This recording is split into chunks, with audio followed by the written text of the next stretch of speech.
Bonjour, ici Jeanne-Marie Gérard en vol pour l'aéroclub de Rennes-Ille-et-Vilaine, le plus important aéroclub de Bretagne. Cette association de loi 1901 a été créée en 1932 par Toulouse-Lautrec. Me voici prête à atterrir à l'aéroclub de Saint-Jacques-de-la-Lande pour aller à la rencontre des membres du club.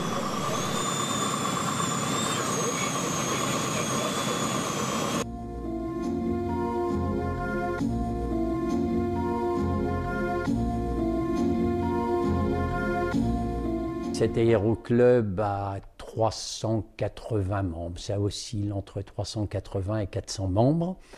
On a une dizaine d'avions et on a 13 planeurs. Cet aéroclub se situe dans les 10 premiers aéroclubs français.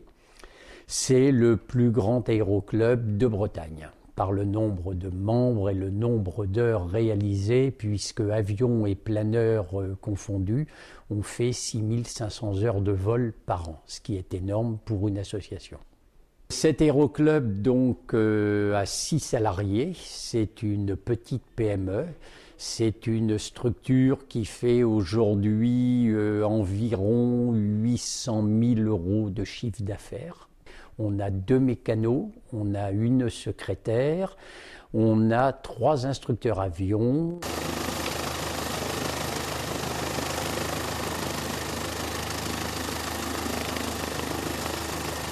Donc ici on travaille dans un cadre de loisirs.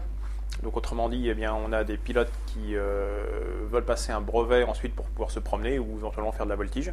Parmi les jeunes, c'est souvent des gens qui veulent en faire leur profession. Et ensuite, on se retrouve avec des gens qui ont en moyenne d'âge, je dirais, 30-35 ans, et puis bien sûr un petit pourcentage de retraités. Je m'appelle Jean-Pierre de mon prénom, j'ai 61 ans et j'en suis à ma 7e heure de vol et de cours, donc je suis un grand débutant. Donc l'âge mini pour commencer, on va dire que c'est 14 ans, bien qu'il n'y ait pas d'âge légal défini. Il faut quand même que les gens soient une taille minimum pour atteindre les commandes.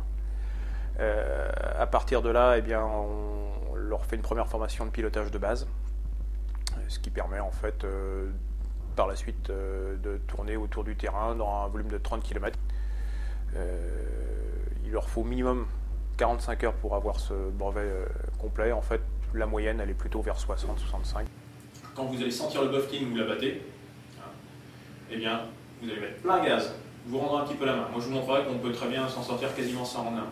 Donc, il y a une partie théorique et une partie pratique. La partie théorique, eh bien, on fournit les cours théoriques. Il y a quand même du travail personnel. C'est un loisir qui est assez contraignant au début parce que ça demande en fait un minimum d'effort personnel, à savoir avaler le bouquin, à savoir avaler les procédures de l'avion, le terrain, préparer un petit peu ces navigations qu'on préparait à un devoir quelconque, un TP quelconque. On va leur apprendre à décoller, se poser et puis maîtriser l'avion dans tout le domaine de vol, y compris jusqu'au décrochage et savoir en sortir.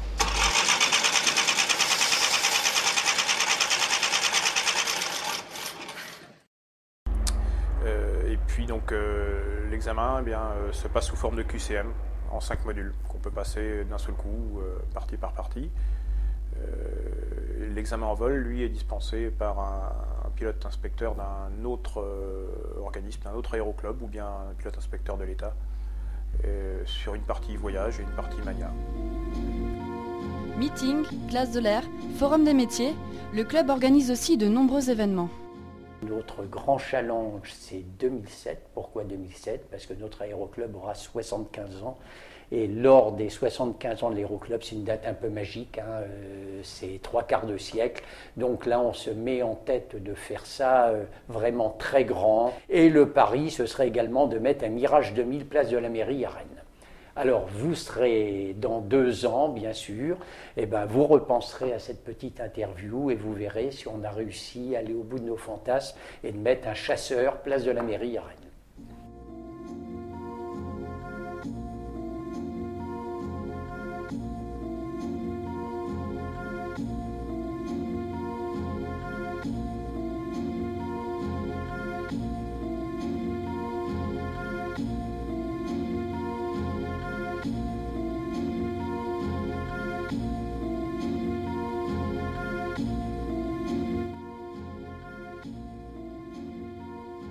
Cet avion est un avion d'origine belge qui avait été construit pour la formation des jeunes pilotes. C'est un biplace en tandem. La place du pilote en solo ou de l'élève est la place arrière et l'instructeur se mettait devant. À l'origine, il n'y avait évidemment pas de radio ni rien du tout. Alors il y avait un truc particulier, c'est qu'on avait une espèce d'entonnoir et avec un tuyau, nous on l'avait d'ailleurs remplacé dans les années 60 avec un tuyau d'arrosage tout simplement. Et on arrivait à se parler comme ça. On se branchait l'autre bout du tuyau dans l'oreille et on parlait comme ça.